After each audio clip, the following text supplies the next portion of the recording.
Quand on évoque la question des symptômes du mal-être au travail, il convient de considérer la partie visible et celle moins visible.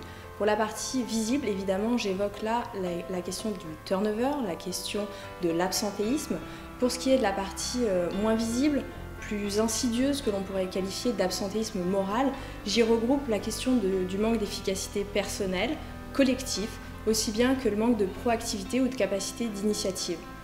Pour ce qui est des coûts, de la même manière, il convient de considérer la partie visible et la partie moins visible.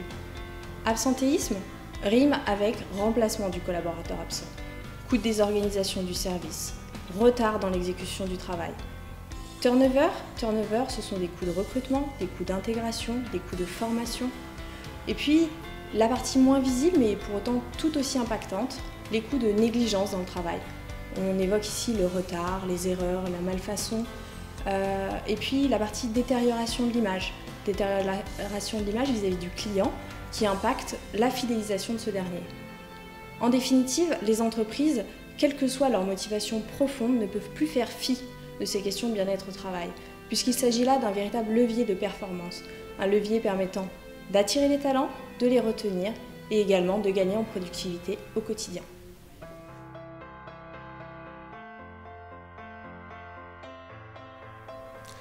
Alors, pour nous, il ne s'agit pas d'un projet, mais d'une ambition collective. Pourquoi collective ?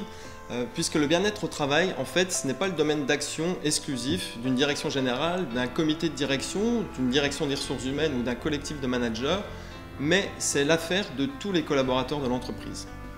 Pour lancer notre ambition, nous avons réuni l'ensemble des managers qui forment le CODIR élargi lors d'un séminaire pour qu'ils puissent réfléchir tous ensemble à quels étaient les leviers ou les pistes d'action à envisager pour développer le bien-être au travail. Cela s'est fait très vite par la réflexion autour des pratiques managériales. Les managers ont effectivement émis l'idée qu'il était important pour développer le bien-être de leurs collaborateurs de travailler sur leurs propres pratiques managériales. On parle alors de bienveillance, de feedback, d'autonomie, de droit à l'erreur. Puisqu'effectivement, la responsabilisation et donner le pouvoir aux collaborateurs est clé pour agir sur cette dimension du bien-être au travail. Ensuite, il est apparu qu'on devait impliquer l'ensemble de nos collaborateurs sur ce sujet et nous les avons réunis lors de sessions de déploiement. Nous en avons fait 16 d'une demi-journée, au cours desquelles nous avons présenté la vision, notre ambition et nous avons collecté l'ensemble des retours et des interrogations des collaborateurs sur le sujet. Cela nous a permis d'identifier tous les irritants de la structure. Ensuite, nous avons donné la main aux collaborateurs pour résoudre ces irritants. Nous leur avons donné la capacité, le pouvoir d'apporter eux-mêmes des solutions. Dès lors, le bien-être au travail est donc bel et bien une affaire de tous, dès lors que les pratiques managériales sont OK, les collaborateurs peuvent agir pour le nourrir.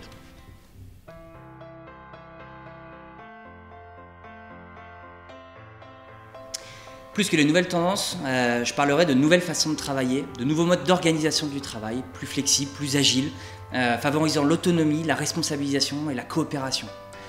Nous parlons aujourd'hui d'organisation responsabilisante, d'organisation agile, opale, libérée, des entreprises qui ont compris que le triptyque commandement, exécution, reporting arrivait à bout de souffle, qui ont compris que de nouveaux modes d'organisation permettraient justement de rapprocher la performance du bien-être des collaborateurs et inversement.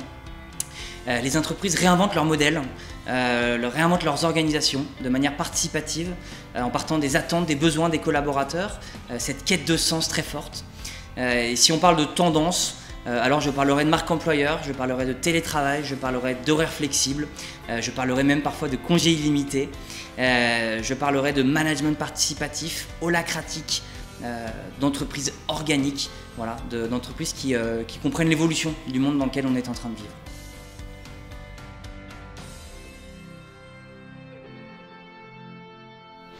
Alors je pense que c'est un rôle important. Curieusement, contrairement à ce qu'on dit, je crois que le rôle de la direction, c'est surtout de ne pas utiliser de grandes méthodes très connues, qu'on sortirait d'un livre et qu'on appliquerait comme ça. Je pense que chaque situation est complexe, pas nécessairement compliquée, mais toujours complexe. Et je pense qu'il faut éviter d'utiliser des méthodes simplistes. Alors ça peut être simple sans être simpliste. En gros, je pense qu'il faut connaître les gens.